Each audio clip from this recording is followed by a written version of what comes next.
बोलो क्या लिखूं? BH3 B2H6 H2O2 alkaline medium OH minus. ये कोने पे आपके पास OH लग गया, ठीक है। फिर रिडक्शन, क्या डालूं? रिड्यूसिंग एजेंट डाल दो कोई भी। तेरी तो कॉपर कॉपर कॉपर डाल। कॉपर रिड्यूसिंग एजेंट है, ऑक्सीडाइजिंग एजेंट है। अच्छा, क्या बनेगा? CH3CH CH double bond O। हाँ, इसको पढ़े लिखे लोग प्रोपेनल बोलते हैं। फिर मुझे पता है। फिर CH3 MgBr के प्रेजेंस में CH3 MgBr followed by hydrolysis, ठीक है, ये ठीक है। एक तरीका ये जो रुद्राक्ष ने बोला ये ठीक था तरीका। हाइड्रोजन कंप्लीट कर लेना वरना नंबर नहीं दूंगा मैं। और ये रटने वाली बात नहीं, दिमाग चलाने वाली बात है। और ये ऑक्सीडाइजिंग एजेंट होता है, इसकी जगह CrO3 भी डाल सकते हो।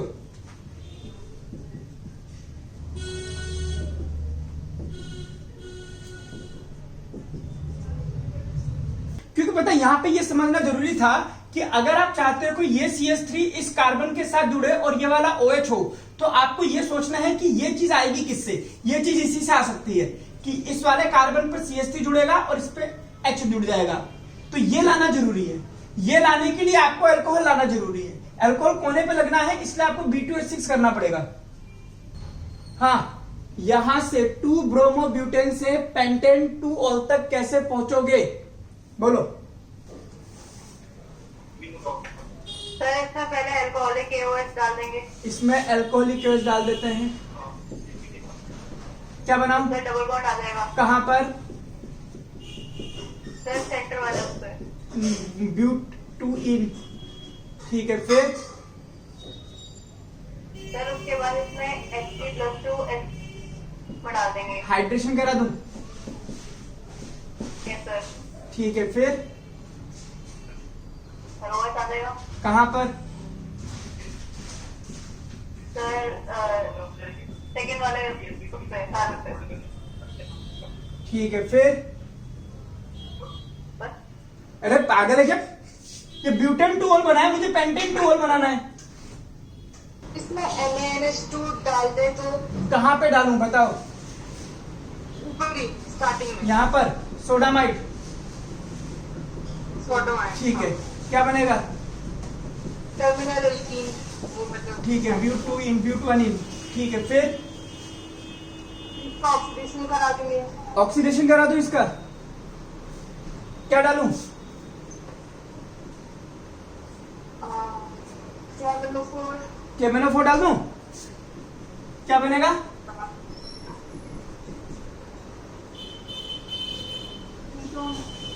बनेगा कीटोन। केमेनोफोर ये पूरा डबल बॉन्ड तोड़ देगा और आपके पास प्रोडक्ट में ये देगा, ये बना देगा। लो अब बताओ क्या करना है? ओजोनोलिसिस की तरह काम करता है केमेनोफोर। सर यहाँ पर हाइड्रोपोरेशन करा दो। यहाँ पर करा दूं हाइड्रोबोरेशन ऑक्सीडेशन। B2H6 और बाकी तो H2O2 OH माइनस, तो कोने पे लग जाएगा।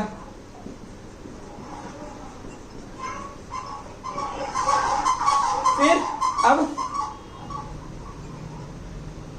कुछ पता आवाज नहीं आई। हाँ, मतलब अब क्या करना है? ये बन गया। पिछले वाला सेम। हाँ बिल्कुल। पहला आप इसका ऑक्सीडेशन करा दो, CrO3 डाल दीजिए, करा दो। तो ये बन जाएगा आपके पास CH3 CH2 CH2 ये। और इसके बाद में CH3 MgBr करा दीजिए फॉलोड बाय हाइड्रोलिसिस। अगर देखो किसी को ये यहाँ पे दिमाग नहीं चल रहा है ना, तो समझ जाना कि ऑर्गेनिक छूट रही है धीरे धीरे और आप लोग सो रहे हैं अभी भी। सर और ये जो अक्षता वाला मेथड है उसमें भी तो थर्ड स्टेप में आप कर सकते हैं ऑक्सीडेशन। यहाँ पर हाँ हाँ, तो बताएगी ना अक्षिता, तभी तो इसका ऑक्सीडेशन कर दूंगा तो क्या बन जाएगा? ये लो, कार्बन तो फिर भी जोड़ना ही है ना। अब फिर इसमें कार्बन जोड़ोगे तो ये हम टर्मिनल पे बना रहे हैं अल्कोहल। एक सेकंड अक्षिता, एक सेकंड अक्षिता। हाँ रुद्राक्षी, जब मैं हाँ नहीं बनेगा। हाँ वही तो मैं कह रहा हूँ। वो ठीक है। आगे लिखिए GMP फॉर फिनॉल। पहला लिखिए फ्रॉम क्लोरोबेंजीन, पहला लिखिए फ्रॉम क्लोरोबेंजीन।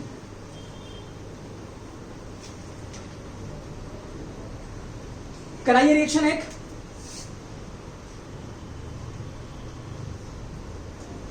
क्लोरोबेंजीन की रिएक्शन आप NaOH से कराइए। बताइए क्या बनेगा। तो क्या बनेगा क्या बेटा, प्रोडक्ट के नाम भी होते हैं ना। Phenol plus NaCl। लिख लो इसको, ठीक है, और काट दीजिए फिर इसको। ये नहीं बनेगा, लगता यही है कि बनेगा यही,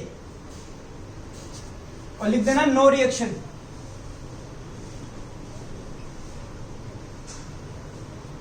अब वजह समझ लीजिए। क्लोरीन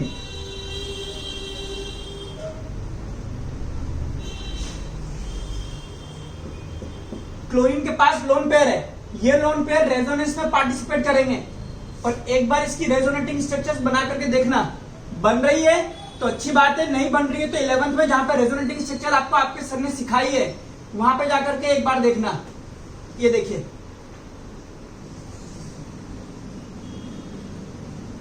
फिर ये इधर आएगा, ये इधर आएगा।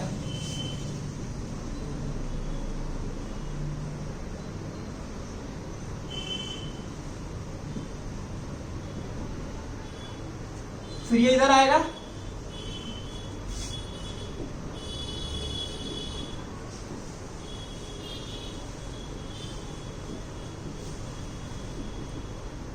फिर ये इधर आ जाएगा, ये बॉन्ड वापस उधर चला जाएगा।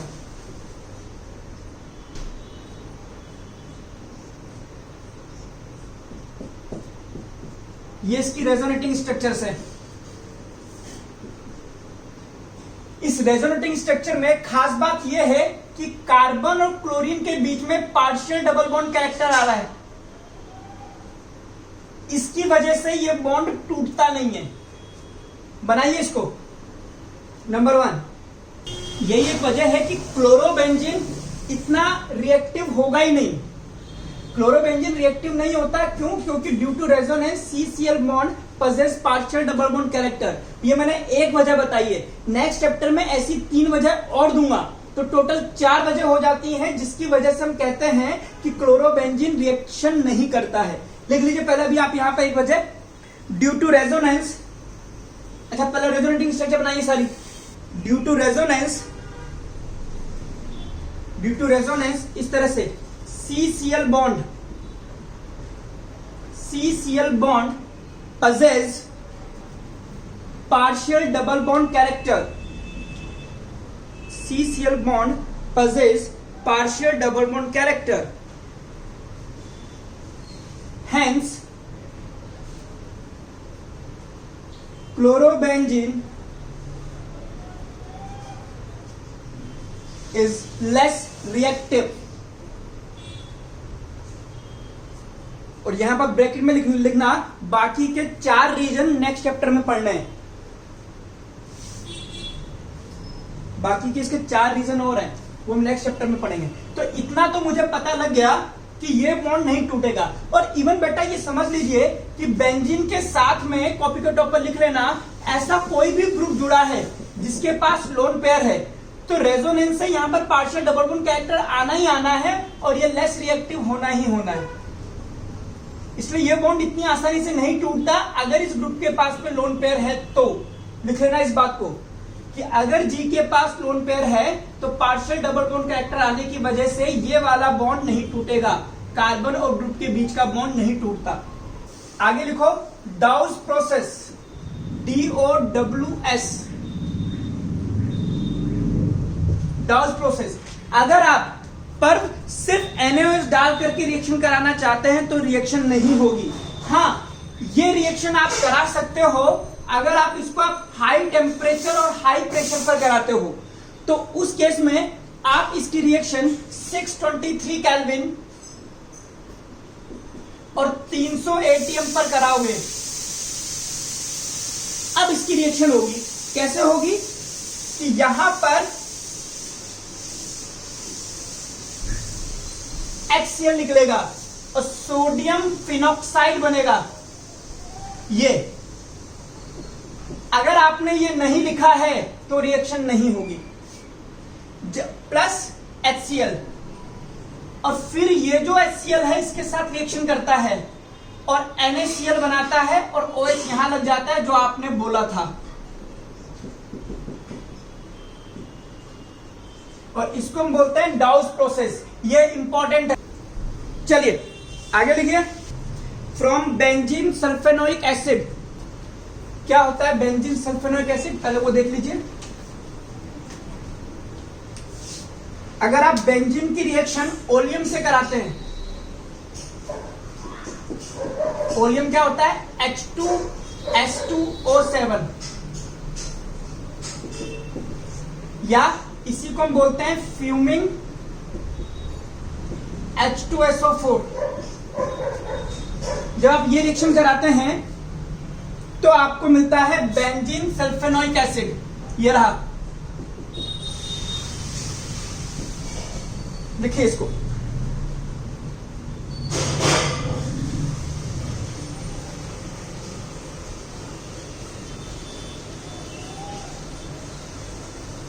और जब आप बेंजीन सल्फेनोइक एसिड की रिएक्शन कराएंगे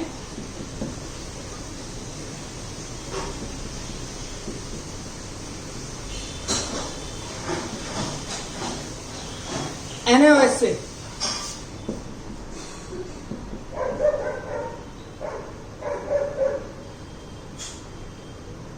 तो HOH निकल जाएगा और ऑक्सीजन यहां जुड़ जाएगा, तो SO3Na।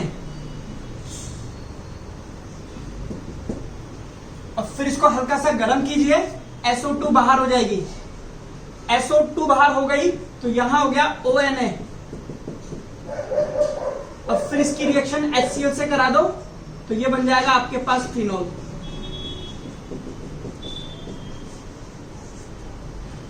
और इसको हम बोलते हैं एसिडिफिकेशन होना। चलिए थर्ड लिखिए।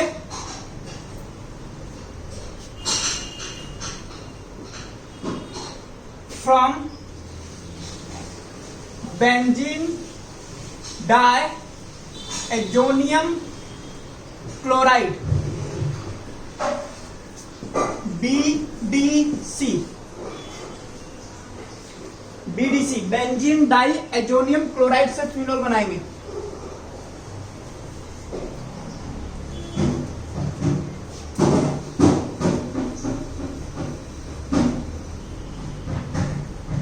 इजी है। कैसे इजी है कि बेंजीन डाइएजोनियम क्लोराइड ये होता है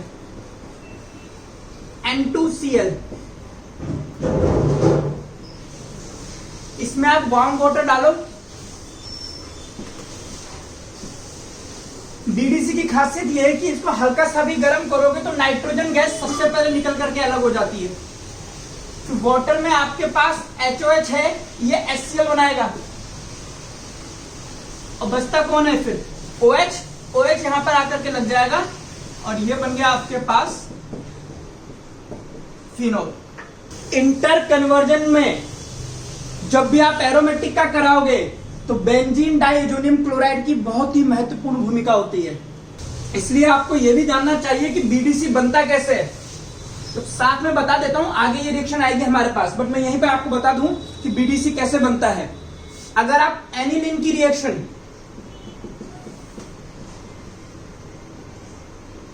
NaNO2 plus HCl NaNO2 plus HCl से कराते हैं तो ये दोनों मिलकर के आपको देगा HNO2। HNO2 क्या काम करता है, और ये 0 से 5 डिग्री सेल्सियस पर ये शायद रिएक्शन होती है, अगर मुझे सही से याद है तो इसकी रिएक्शन से आपके पास BDC बन जाता है।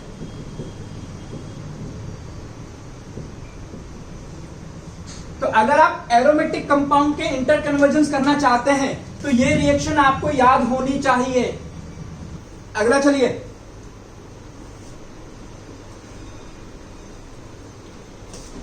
चौथा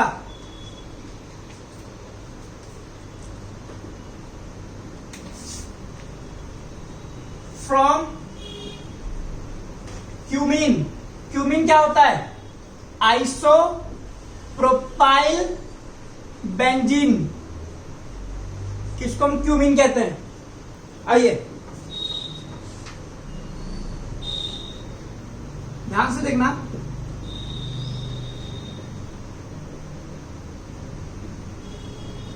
यह है आपके पास आइसोप्रोपाइल बेंजीन क्यूमीन।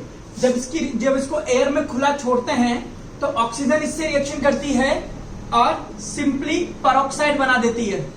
ये देखिए पेरोक्साइड लिंकेज। और अब आप इसकी रिएक्शन वाटर से कराइए। वाटर से ही है ना, ध्यान से देखना। ये वाटर से कराने पर यह अलग से निकलेगा, एक इलेक्ट्रॉन इसका, एक इलेक्ट्रॉन इसका।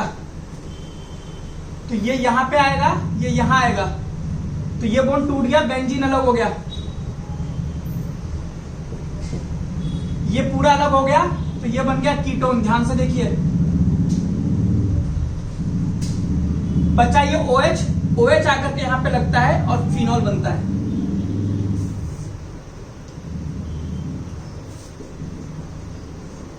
इंटरकन्वर्जन में जनरली यूज नहीं होती है, बट एक नंबर में पूछ सकता है क्यूमीन से फिनॉल कैसे बनाओगे, फिर क्या करोगे।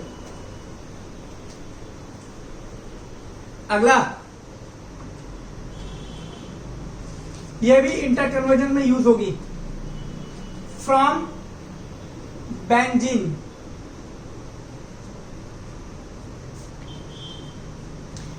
इलेवेंथ क्लास में शायद ये रिएक्शन थी, और इसको मैं अपनी तरफ से नाम दे नहीं, इसको नहीं दूंगा। बेंजीन की वेनेडियम पेंटाऑक्साइड की प्रेजेंस में इसको गर्म कर दीजिए, तो इसका ऑक्सीडेशन हो जाएगा और फिनॉल बन जाएगा, और कुछ नहीं बनना। तो ये थी आपकी जनरल मेथड्स ऑफ प्रिपरेशन। हमने कहा था चैप्टर हम 4 स्टेप में पढ़ेंगे, introduction, general methods of preparation, उसके बाद फिजिकल प्रॉपर्टी और उसके बाद केमिकल रिएक्शन। तो हमने 2 स्टेप कंप्लीट कर लिए हैं, अब तीसरा है फिजिकल प्रॉपर्टीज। लिखिए, इसको याद करनी पड़ती है, ये कोई क्वेश्चन आ जाए डीप से तो। देखिए फिजिकल प्रॉपर्टीज, ध्यान दीजिएगा। पहली फिजिकल प्रॉपर्टी होगी हमारे पास बॉइलिंग पॉइंट। अगर ऑर्गेनिक कंपाउंड में आपको यह पता करना है कि किसका बॉइलिंग पॉइंट ज्यादा है कम है, तो आप सबसे पहले उसमें मॉलिक्यूलर वेट देखिए। कहने का मतलब नंबर ऑफ कार्बन को गिनिए, जिसमें ज्यादा कार्बन होंगे उसका बॉइलिंग पॉइंट ज्यादा होगा। लेकिन अगर नंबर ऑफ कार्बन सेम हो जाते हैं तो बॉइलिंग पॉइंट साइड चेन के इनवर्सली प्रोपोर्शनल होता है। यह आपने 11th में भी पढ़ा था। वजह क्या है? हाँ, किसी को पता है साइड चेन बढ़ने पर बॉइलिंग पॉइंट कम क्यों होता है? साइड चेन अगर बढ़ती है तो स्ट्रक्चर जो होती है बिकम मोर स्फेरिकल, और जितनी ज्यादा ये स्फेरिकल हो जाएगी सो सरफेस एरिया कम हो जाता है, और सरफेस एरिया कम हो जाने की वजह से वॉन डेर वाल फोर्सेस कम हो जाते हैं।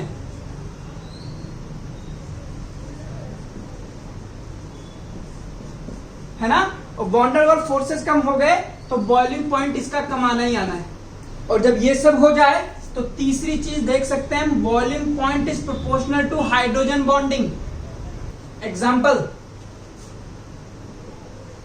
अगर मैं आपसे बोलूं प्रोपेनॉल और ब्यूटेनॉल किसका बॉइलिंग पॉइंट ज्यादा है, तो ब्यूटेनॉल का बॉइलिंग पॉइंट ज्यादा है, क्योंकि नंबर ऑफ कार्बन ज्यादा है। अगर मैं आपसे बोलूं मीथेनॉल और इथेनॉल में से किसका ज्यादा है, तो आप बोलोगे कि इथेनॉल का ज्यादा है, क्योंकि नंबर ऑफ कार्बन ज्यादा है। लेकिन अगर मैं बोलूं ब्यूटेनॉल और आइसोब्यूटेनॉल, इनमें से किसका ज्यादा है? तो आप देखेंगे नंबर ऑफ कार्बन तो सेम है, अंतर सिर्फ साइड चेन का है। साइड चेन बढ़ने पर बॉइलिंग पॉइंट कम हो जाता है। लेकिन अगर मैं आपसे बोलूं डाइमिथाइल ईथर और इथेनॉल, किसका बॉइलिंग पॉइंट ज्यादा होगा?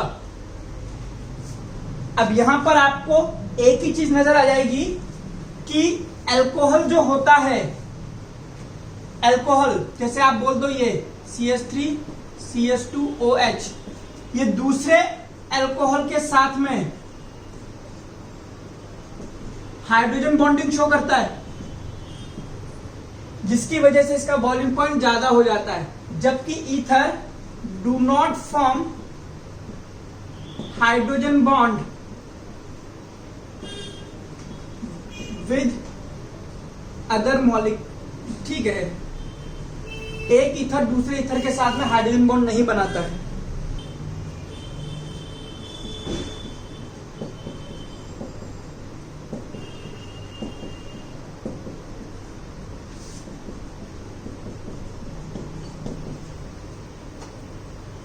अब यहां देखिए, ये ईथर है और ये हाइड्रोजन बॉन्डिंग वाला है, बट यहां हमें दिख रहे हैं 4 कार्बन और यहां आपके पास है 2 कार्बन।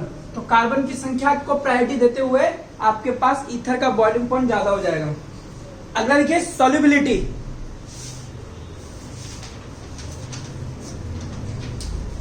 देखिए समझिए कौन कैसे घुलता है। आयनिक कंपाउंड आपको पता है कि वाटर में कैसे घुलते हैं, ठीक है, उसमें कोई दिक्कत वाली बात नहीं है। सिंपल सा प्रिंसिपल लगता है, लाइक डिसॉल्व्स लाइक। इसका क्या मतलब है कि अगर आपके पास पोलर कंपाउंड है तो उसके पास वो पोलर सॉल्वेंट में ही घुलेगा, ठीक है। पोलर सॉल्वेंट की बात करें तो वाटर अपने आप में एक पोलर प्रोटिक सॉल्वेंट होता है, ठीक है। और आप आगे बढ़े अगर इससे, कोवेलेंट कंपाउंड जो होते हैं form hydrogen bond with water और वो घुल जाते हैं, ठीक है। ये प्रिंसिपल है, लिखते चलिए। Non polar compound dissolves in non polar solvent. अक्षर चुप रहे बेटा, अक्षर आवाज मत निकाल। सॉल्वेंट, नॉन पोलर सॉल्वेंट का मतलब हो गया आप CCl4 को नॉन पोलर सॉल्वेंट कह सकते हैं। अब बात करते हैं हम अल्कोहल की। तो alcohol forms hydrogen bond and dissolves in water. आपने देखा ये दारू पानी में घुल जाती है जब पैक बनता है।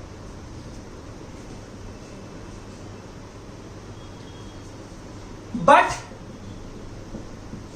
साइज ऑफ अल्काइल ग्रुप अगर बढ़ता है तो स्ट्रेंथ ऑफ हाइड्रोजन बॉन्ड कम हो जाता है और सॉल्युबिलिटी कम हो जाती है। कैसे कैसे? अगर मैं आपसे बोल दूं मीथेनॉल, इथेनॉल, प्रोपेनॉल, यहां पर तीनों ही वाटर के साथ में हाइड्रोजन बॉन्ड बना लेंगे, लेकिन यहां पे अल्काइल ग्रुप बड़ा है, ये छोटा है, ये और छोटा है। तो जितना ज्यादा अल्काइल ग्रुप बड़ा होगा रिपल्शन दूसरे वाटर से ज्यादा लगेगा तो स्ट्रेंथ कम हो जाएगी और सॉल्युबिलिटी भी कम होती जाएगी। अच्छा बताइए लास्ट, क्या ईथर पानी में घुल सकता है या नहीं? ईथर घुल सकता है, पानी में नहीं घुल सकता। ईथर भी घुलेगा। कैसे? ये देखिए CH3O CH3, ये देखिए ईथर भी पानी के साथ में हाइड्रोजन बॉन्डिंग बनाता है। तो ईथर ही is equally soluble. As alcohol is. तो alcohol and ether are equally soluble in water due to hydrogen bonding. मैंने अभी क्या कहा था, ईथर दूसरे ईथर के साथ में हाइड्रोजन बॉन्ड नहीं बनाता, इसीलिए इसका बॉइलिंग पॉइंट कम होता है।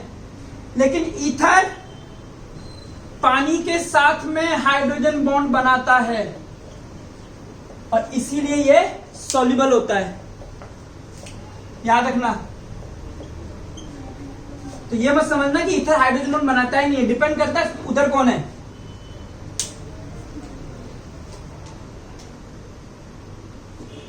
चलिए, तो ये थी हमारी general methods of preparation. Next class में हम लोगों को पढ़ना है केमिकल रिएक्शन। जितनी रिएक्शन कराई है उनको एक बार ध्यान से देख लो, ठीक है। इंटर कन्वर्जन आपको आने चाहिए, वरना ऑर्गेनिक के चारों चैप्टर साफ हो जाएंगे यूं, और मैं उसके लिए जिम्मेदार नहीं होऊंगा क्योंकि आप मेरी बात नहीं मान रहे। आज की क्लास में पार्टिसिपेशन 0 था आपका, सो बिवेयर ऑफ दैट, ठीक है। अभी स्टार्टिंग है, 3 चैप्टर भी और बाकी है, ध्यान रखना। जब ये तीनों के तीनों चारों चैप्टर इकट्ठे हो जाएंगे तो सोचो कितनी रिएक्शन हो जाएंगी, 700 750 रिएक्शन है, फिर क्या करोगे, समझिए इस बात को। चलिए, डाउट है तो पूछिए, वरना मैं क्लास ऑफ करता हूं।